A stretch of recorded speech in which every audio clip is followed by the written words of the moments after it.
Welcome. If you've ever searched for something on Discord and wished you could see the exact number of results, you're in the right place. Today, I'm going to show you how to enable the Show Exact Search Result Counts feature on Discord Mobile.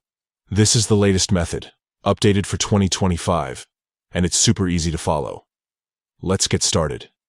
First, open up your Discord app on your mobile device. Once you're in, look down at the bottom right corner of your screen. You'll see your profile icon. Go ahead and tap on that. This will bring you to your user settings, where you can customize all sorts of features.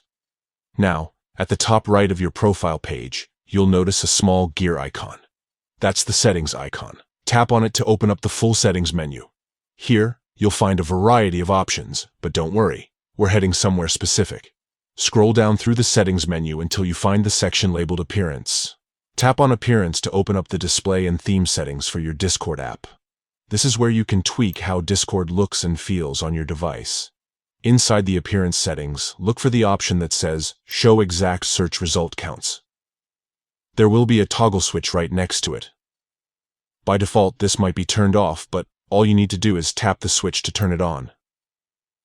Once it's enabled, Discord will now show you the exact number of search results whenever you look for messages, users, or anything else within your servers. After you've toggled the setting on, make sure to save your changes. Some versions of Discord will automatically save, but if you see a Save or Confirm button, give it a tap just to be sure. And that's it. Now, whenever you search in Discord, you'll see the precise number of results, making it easier to find exactly what you're looking for. Thanks for watching, and don't forget to like and subscribe for more helpful Discord tips.